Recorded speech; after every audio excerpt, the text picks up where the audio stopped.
Welcome to the Fitness Industry Success Show. Ideas, inspiration, and interviews to take your fitness business to the next level.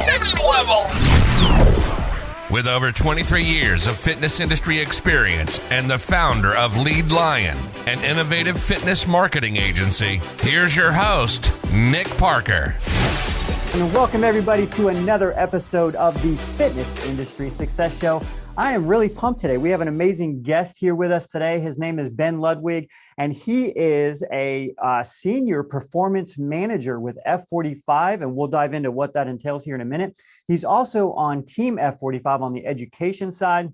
Listen, he is incredibly knowledgeable with a vast array of knowledge when it comes to scripting and sales and nurture and automations and in-person touch points. So many different areas that are gonna help you today level up your retention rates and kill attrition, so that way you can have long-term success and really make an impact on the people's lives that you're influencing in your facility. So Ben, welcome to the show today. How are you? Oh, I'm fantastic, Nick. Thank you for the kind introduction. Yeah, absolutely. It's an awesome blessing and a privilege to have you here today. I'm excited that we're going to have this conversation because it's a really important conversation. So before we get into introductions and kind of walking through your quick story, I want to play a game. You down for playing a game? Man, let's do it. All right, cool. So the name of the game, if you watch the show, is 2 truths and 1 lie. So what you got to do is you got to tell us 3 things about yourself, and I have to guess, and the viewers got to guess which one is the lie. Here we go. Sounds good, Nick. All right. So my 3 facts about myself. Number 1, whenever I was in college, me and a bunch of my friends were on a mission trip in Mexico, and we picked up a hitchhiker and brought her back to the United States with us. That's fact number 1. That's crazy. Fact number two, my 7-year-old daughter was recently on the front page of our local newspaper dressed as a breakdancer, breakdancing. And then number 3, I'm going to give you a little fitness industry one here. So my 3rd fact about myself is I once hired an employee while secret shopping their gym. He price presented me on one side of the paper. I flipped it over and pitched him the comp on the other side of the paper and hired him on the spot. Those are my 3 facts. Let's see what you got. Wow, this is crazy. Okay, this one's really hard. The first one seems like totally out in left field as far as like, I can see mission trip. I don't know about picking up a hitchhiker, bringing him to the United States. And then the daughter being on the front page of the paper for breakdancing, that may be plausible. And then the 3rd one, hiring somebody on the spot, pitching a comp package on the back of a sales sheet. Oh man, I'm going to go with,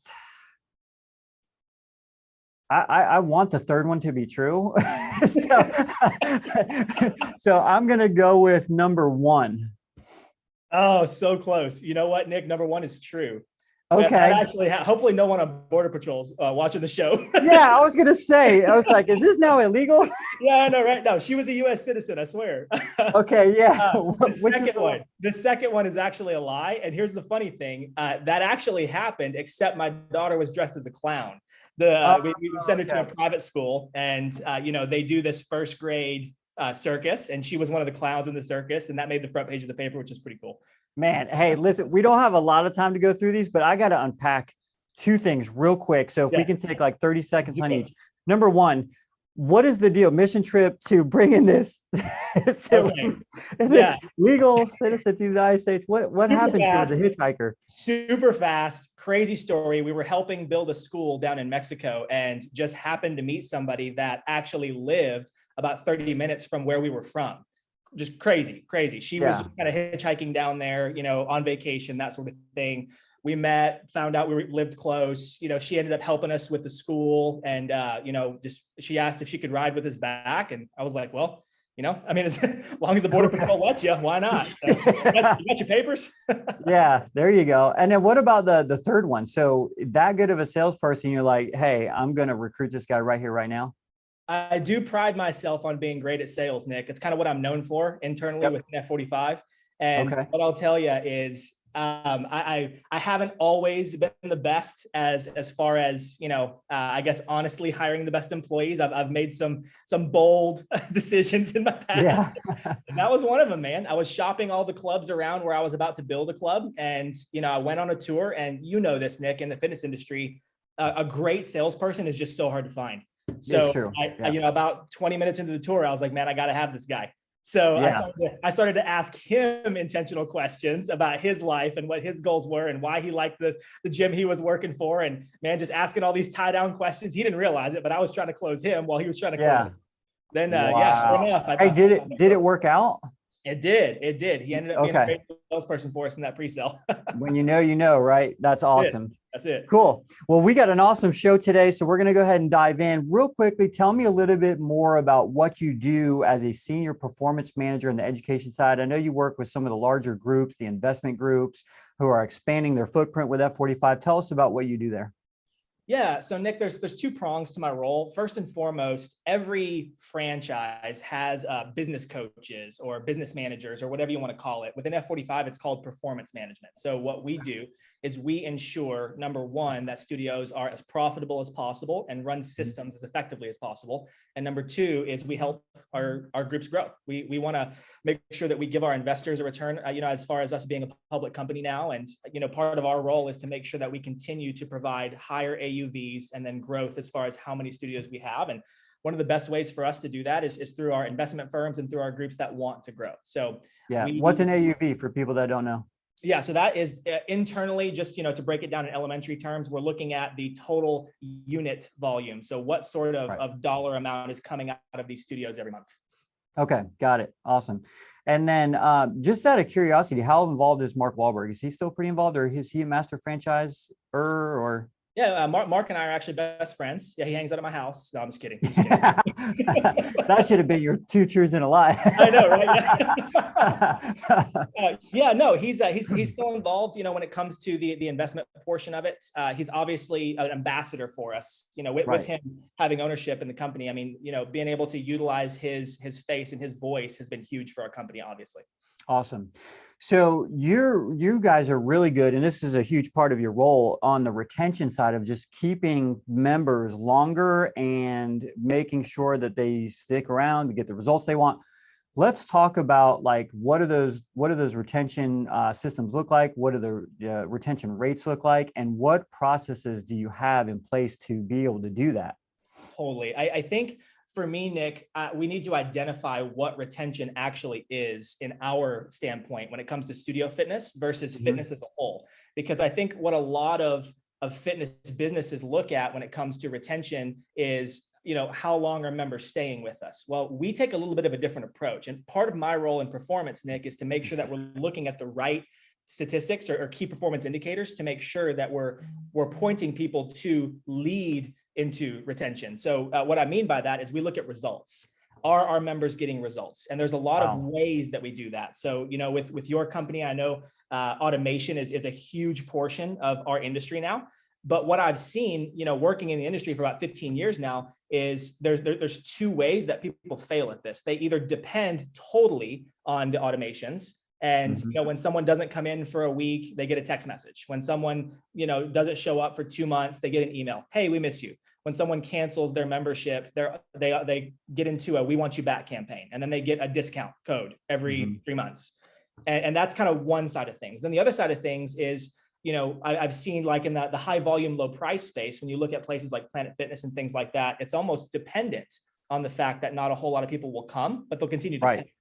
Well, again, yes, of course, this is a business. So we have to look at lifetime value and how that affects our EBITDA.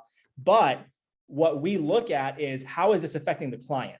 So we take that two-pronged approach. We take the first approach, which we leverage automation. I think you're crazy if you don't leverage automation nowadays, right? Yeah. But I also believe that there's a personal tie into that. So Nick, we actually, within F45, we start with the sales process.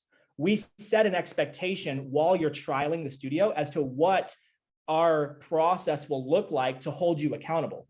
Because when people come in our doors, they're coming in for a reason. They're not coming in to take just a cool class. I mean, if there were no benefits to exercise at all, would anybody do it? Probably not, right? Yeah, I mean, very few, less than 5%. Exactly. The idea is, yes, it's cool to go to a great class and have fun and meet friends. And those are all great things, but those don't create the best retention. What creates the best retention is whenever I continually see changes in my body, when I feel better, when I have more energy, when I'm losing weight. those are the things that members want to see. They want to get a return on their investment. So, our process is we set that as a precedence in the sales process, and then we set you up for success when we sign you up for a membership. You're already pre-booked for your sessions for the upcoming weeks. You already have all of your apps downloaded. We make sure you know how to use them. We give you tips as to when to look at them, how to use our nutrition information, when to do at-home workouts. So we have all of these points of expectation.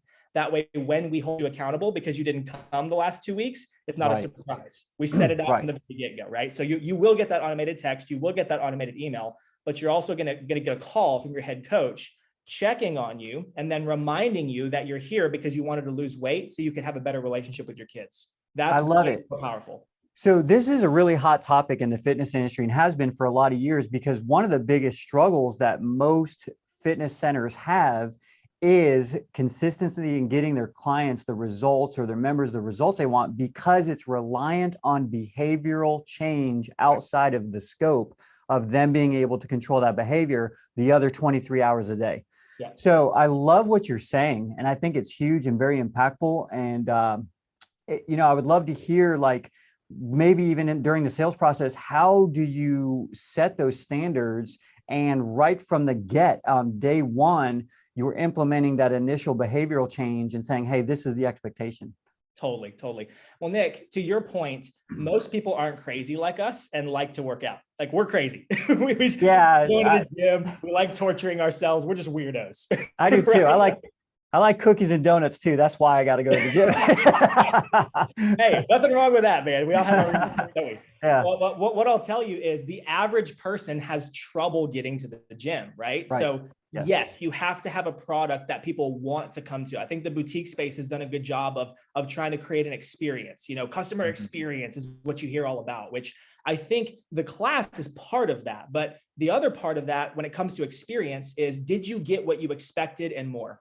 So we coach our coaches not just to set a goal from the very beginning, because think about it, Nick, if I have a customer that wants to lose 10 pounds, it's going to take them probably 10 to 20 weeks to lose that 10 pounds. Okay, fantastic. So we hold them accountable. They don't show up for 1 week, so we call them. We get them back on the schedule for the following week. We build the right habits.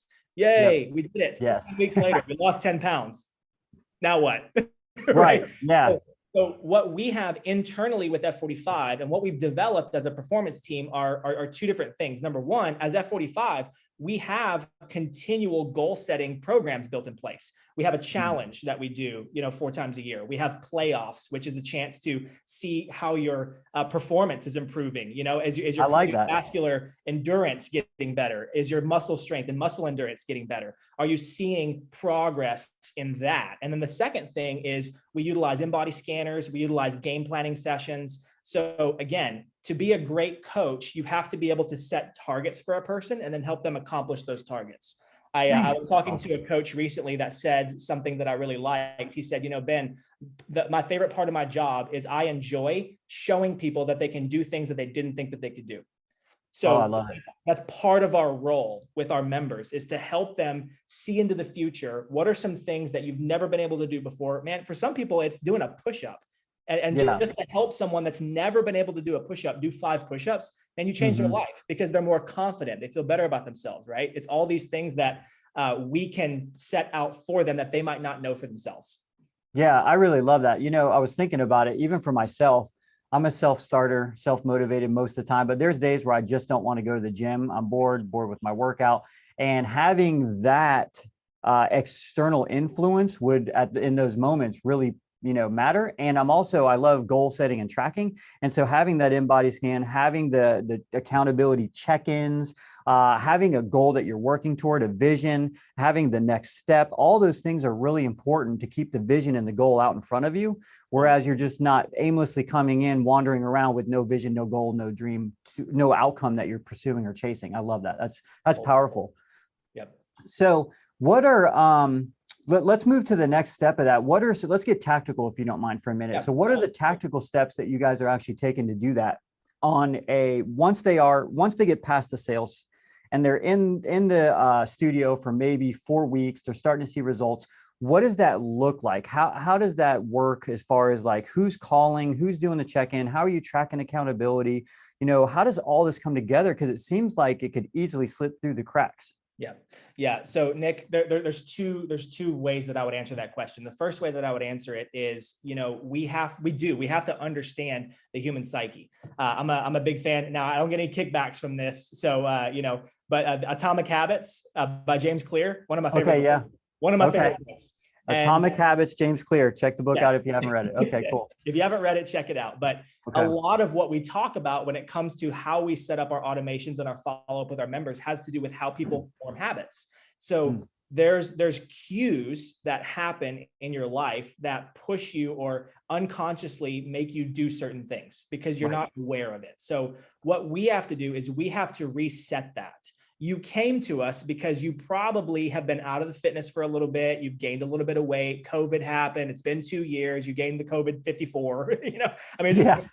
Stuff happens, right? So because of that, we have to reset what those cues are, and then we have to reset how you respond. So as you're aware, Nick, we've got to be able to be much heavier on the communication piece in your first 30, 60, and 90 days of our members' journey with us. So what we do is we set our automations to be very heavy towards the beginning. We check in that first month, we check in on people on a weekly basis. And we also have reasons as to why we're reaching out. Step 1, are they drinking enough water? Step 2, are they going for walks and stretching? Step 3, are they utilizing some of the nutrition help to be able to start making some changes to their diet based on best practice? Are they, at week 4, did they actually execute and hit the amount of sessions that we set out for them? If they haven't, why not? What can we do to change that? Should they do at-home workouts? Should we change the time that we book you in for next week? Did your kids have, longer practices than you expected? Life happens. So how can we be sure to course correct if things weren't perfect? Because guess what? We live in the real world and things usually don't go perfectly, and that's okay. So it's really helping our customers understand if your goal was 12 sessions and you hit 11, you didn't fail. We just need to figure out how to make sure we get the additional session in or additional calorie burn while you're at home, or maybe decrease calories a little bit. We just need to help reassess and reset every 30 days for that first 90 days. Because what we found, Nick, is if we can help people build a great habit and see results over their first 90 days, they're way more likely to stay with us for a year or more.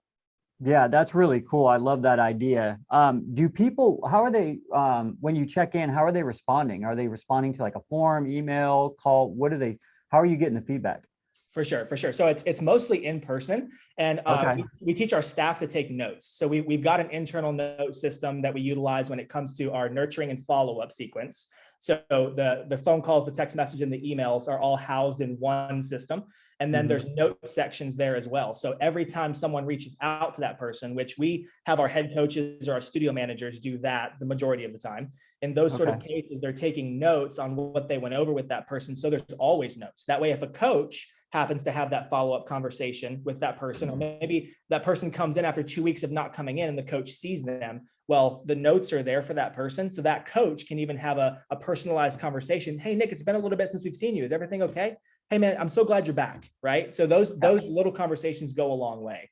And then to finish my answer to your question, Nick, when we take those notes, that allows us to be able to have progressive conversations. That way you don't feel like you're repeating yourself every time you have a check-in. You have a coach that sits down with you, gets you on an in-body scanner. Okay, cool, Nick, what are your goals? 1 lose 10 pounds, just like I told you a month ago. Yeah. Reminds me of the movie Hitch. Like when the guy walks up and he's trying to pick up the groceries, she's like, look at my eyes, pay attention to what I'm saying, Yeah.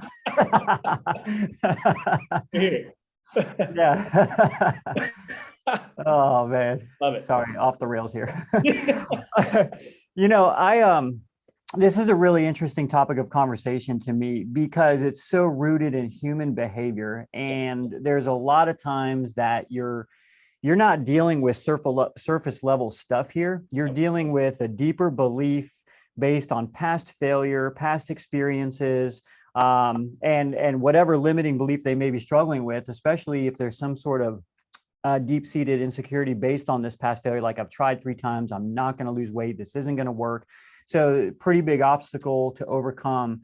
So where I'm going with this is that your people who are actually invested in the clients, the members, they do have to progress that conversation. They have to be able to peel the onion. What type of training do they go through to be able to do that and progress to those layers?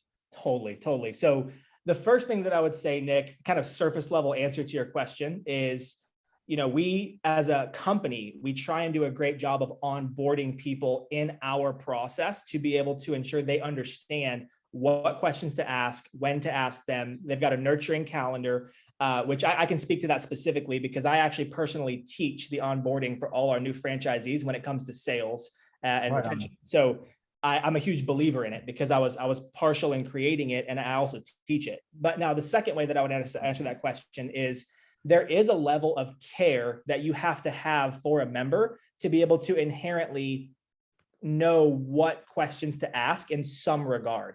So we put just as much an emphasis on hiring the right people as we do to teaching the right process. Because if I have someone that's in my studio that is an Instagram model and just wanted a job so they could get some more publicity for themselves, they're not going to naturally want to have that conversation about why Mrs. Jones wants to be able to play with her kids. She doesn't care, right? So I've got to be careful about who I hire because even I can do all the training in the world, but if you don't care about that person sitting in front of you, if you don't want that person to live a better life and you don't want to be part of that, then I'm spinning my wheels in the mud.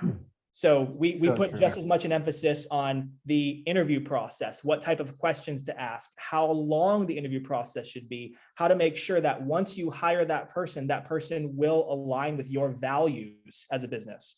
And then once the values are aligned, it's a lot easier to teach the right questions to that person. Yeah, that's really good. I love that because you have to have a high EQ, right? Not an IQ, but an EQ, and you have to be really receptive and have good listening skills and be able to really interpret critically thinking wise what that person is saying and what they're really saying. Because a lot of times you get the surface answer and then you spend time together and you get to the meat of the subject or the issue. And I love what you said about, your whole system here. Warren Buffett said, delight your customers and you'll never have to worry about revenue or sales again. And you guys are focused on, hey, this product is designed to get you results. So first and foremost, you're results driven and your whole ecosystem is wrapped around how can we make sure that they get plugged into where they do get results. And that's going to create longevity and they're going to stick in that environment, which is really powerful. So there's probably a lot of people listening to this that are having issues with attrition, with getting their members or their clients dialed in and plugged in and acclimated and integrated. What advice would you give to them as a starting point to help them get this area of their business dialed in? Totally. Now, Nick, part of my history when it comes to the fitness industry is I've got ownership in multiple studios, and I just recently sold ownership of one of the studios that I had that we actually built from the ground up during COVID. It was kind of a way for us to meet a need. Everything was shut down. People needed exercise. They needed physical well-being. They needed mental well-being. And once things started to open back up, of course, this, the gyms took a while to open back up. Man, we had a struggle. Ursa fought for us. I mean, we had a struggle as an industry. So during that time in my hometown, we started just an outdoor, style circuit training and like cardio dance style, group training program. And we got to the point to where by August of 2020, we had 80 to 90 people coming to these boot camps and classes in parks. So we ended up opening a physical space. And again, it was us responding to a need, which is why I believe it was successful. We weren't doing anything crazy new or, on the edge, right? It was more so we met a need, and everything we added as far as programming goes and everything we added as far as marketing and equipment and all that stuff, we did it out of our own profits. And I'm telling you that, Nick, because I think what a lot of business owners do is they say, I have a retention problem. I'm going to pay for another service to decrease attrition because that's what they said they do. I'm going to purchase a new product that people will buy because if they have a second purchase, they'll stay longer. We look at all these statistics and data and go, the more stuff that I have, the more people will stay. Right. Well, my first piece of advice is I would flip that idea on its head. Don't get new stuff to try and get people to stay. It's only a matter of time before that shiny object becomes dull, and then they're looking for another shiny object. Again, atomic habits. You're training your people to stay when they see new objects. Don't do that to yourself. It's about the customer. So in the boutique space, anyone that doesn't have 5,000 members, like a commercial gym, anybody that doesn't have that many members, you can call your members, right? Yep. So check on them, find out not just what their goals are, but why they want to accomplish those goals. If you can find out somebody's why, you can get them motivated. People purchase fitness emotionally, not logically. If it were only a logical decision, everyone in the US would have a gym membership. Well, that's not the case. So because that's not the case, we've got to be able to dive in and drive the emotion of that. And then the second thing, Nick, is what I was saying earlier. Once we find out their why, then we just need to hold them accountable to that why. And what I'm telling you is that's what I've done in the past without a budget. So if I can do that without a budget, you can do that without a budget. It's simply as simple as figuring out why your customers are here and then helping them accomplish that. And that belief in you, because you help them live a better life, because you help them lose weight, that's why they'll make that second purchase. When you come out with retail, they'll put their F45 on their shirt because they believe in you. That's when they'll purchase what you ask them to purchase, because you have helped them accomplish what they want to accomplish. I love it. I really do love it. Some of the best marketing is to care. Yep. And to actually care, And I remember, we'll close here in a second. Back in the day, many, many years ago, I had a gym, and I brought somebody on to be what was called a happiness ambassador. And that happiness ambassador had one job, and that was to call everybody every single week, check in, see how they're doing, what they're struggling with, are they showing up, and to implement some of the things that you're talking about. Love it. This was like 15, 20 years ago. You're a pioneer, my friend. Yeah, exactly. So not really, but these are concepts that are incredibly important, because you have to care. We care about our people, we care about our team, we care about our clients, and it's just super important that you care. So I love what you said today. So just to recap, it's all about setting expectations early. Yep. And during that onboarding process, during that initial sales process, making sure that they understand what behavioral changes are ahead, and that you're going to support them in those changes, and that there's an accountability process that they're going to be taking a part in. They're going to be involved and not be passive, and what touch points they can expect, and that they have to be responsive.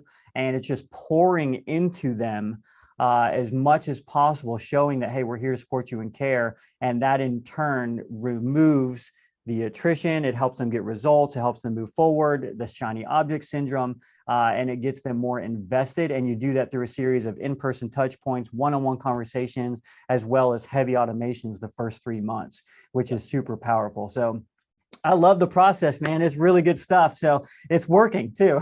So there's proof in the pudding. So if people want to get a hold of you, Ben, how do they get a hold of you? How can they connect with you? Yeah, absolutely. So you can, my best platform is LinkedIn. I post there a lot. All my articles are there. All my podcasts are there. I can also be reached at bludwig at f45hq.com if anybody has any additional questions or wants to connect, offline. Awesome. Cool. And I'll plug that in the show notes as well. So, hey, remember, the more you know, the more you grow. So like, share, and subscribe to your next level of success in your business. And until next time, we'll see you soon.